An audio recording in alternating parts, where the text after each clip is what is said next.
Hello guys, welcome back to one more mini vlog. ఈ mini vlog వచ్చి yesterday shoot చేసిందే అనమాట. So నేను లాస్ట్ వ్లాగ్లో మెన్షన్ చేశాను కదా, చికెన్ కబాబ్ కూడా చేశాను అండ్ ఫుడ్ అండ్ ఫామ్ ఛానల్ని ఫాలో అయ్యి చేశాను అనేసి. సో అక్కడ వీడియో షేర్ చేయలేదు కాబట్టి ఇక్కడ షేర్ చేసుకుంటున్నాను అనమాట. అదే ఈ వీడియో అండ్ ఇంకా కబాబ్ చేసే వీడియో అనమాట. ఇంగ్రీడియంట్స్ అవన్నీ నేను నోట్ చేసి పెట్టుకున్నాను. వీడియోస్ మళ్ళీ ప్రాసెస్ చేసేటప్పుడు ఫాలో అయితే ఇబ్బంది అవుతుంది అనేసి అని చెప్పాను కదా. సో అదే అనమాట, నార్మల్గా నేను నోట్ చేస్తున్నాను. ఇది గార్లిక్ చికెన్ పకోడీ అనేసి చెప్పారు అతను. సో అదే అనమాట, నేను కూడా సేమ్ ఇంగ్రీడియంట్స్ సేమ్ అన్నీ ఏది స్కిప్ అవ్వకుండా ఫాలో అయ్యి చేశారనమాట.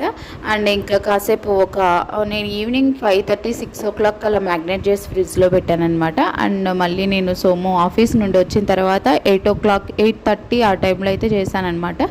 సో ఇంకా కేదర్కి ఇక్కడ ఈవినింగ్ మకానా అయితే గీలో వేయించి ఇచ్చానమాట, డ్రై రోస్ట్ చేసి ఇచ్చాను. సో అదే అక్కడ తను తింటున్నాడు. అండ్ ఇంకా నైట్ చపాతీ చేద్దామనేసి ఇంకా ఇక్కడ పిండి అయితే కలుపుతున్నాను అనమాట. అండ్ చికెన్ కర్రీ కొద్దిగా ఉండిందనమాట. సో దానికోసం కాంబినేషన్గా చపాతీ అయితే బాగుంటుందనేసి, ఇంకా తన ఆఫీస్ నుండి వచ్చే టైంకి లేట్ అవుతుందనేసి ఇంకా నేను ముందే కలిపి పెడుతున్నాను. ఈవినింగ్ 6 o'clock ఆ టైంలో కొద్దిగా మంచిగా పిండి నానితే బాగుంటుంది కదా. సో అందుకనేసి నేను ఫస్ట్ చాలా గట్టిగా కలిపేదాన్ని, పిండి చాలా రొట్టెల్లాగా వచ్చేవి చపాతీలు అవి కూడా సరిగ్గా చేసేదాన్ని కాదు. బట్ కొద్దిగా టిప్స్ ఏమైనా ఉంటాయా అనేసి సెర్చ్ చేసి చూస్తే ఇలా చాలాసేపు మనము పిండిని మెత్తగా కలిపిన తర్వాత ఇలా మాలిష్ లాగా చేస్తూ ఉండాలంట. సో అలా చేయడం వల్ల మనకి పిండి బాగా నాని మంచిగా చపాతీలు పొంగుతాయి, మెత్తగా సాఫ్ట్గా వస్తాయి అనేసి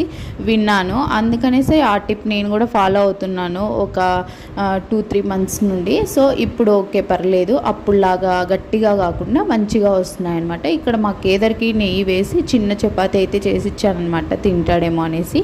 అండ్ ఇంక ఇక్కడ ఇది వచ్చేసి మ్యాగ్నేట్ చేసిన చికెన్. ఇంకా సోము వచ్చే టైం అయింది, 8:40 అలా అవుతుంది అనమాట. సో ఇంకా ఆ టైంకి చికెన్ పకోడీ చేస్తున్నాను అనమాట ఇక్కడ. అండ్ ఇంకా చాలా టేస్టీగా చాలా బాగా వచ్చాయి. అతను చెప్పిన టిప్ ఫాలో అయ్యి అన్నీ అలానే చేశాను, సేమ్ ఇంగ్రీడియంట్స్ ఎవ్రీథింగ్. బట్ చాలా బాగా వచ్చిందనమాట. అండ్ ఇంకా ఇవి చూసారా లెగ్ పీసెస్. సో ఇవి కొద్దిగా మనము సిమ్లో పెట్టి ఉడికిన తర్వాత మళ్ళీ హై ఫ్లేమ్లో పెట్టుకోవాలి. సో అలానే చేశాను, బట్ కొద్దిగా లోపల ఉడకలేదు అనిపించింది. దట్స్ ఫైన్, మళ్ళీ నెక్స్ట్ టైంకి మంచిగా చేసుకుందాం. అండ్ సిమ్లో పెట్టి ఉడికిన తర్వాత హై ఫ్లేమ్ పెట్టాలి అనేది అయితే ఫాలో అవ్వాలనిపించింది నెక్స్ట్ టైంకి. ఏదైనా మనం చేసి ఎక్స్పీరియన్స్ అయిన తర్వాతనే కదా తెలిసేది. సో నాకు అది తెలిసింది. అండ్ ఇంకా నేను పిండి నానబెట్టాను కదా, చూసారా ఎంత సాఫ్ట్గా నానిందో. And that's it for today guys, bye.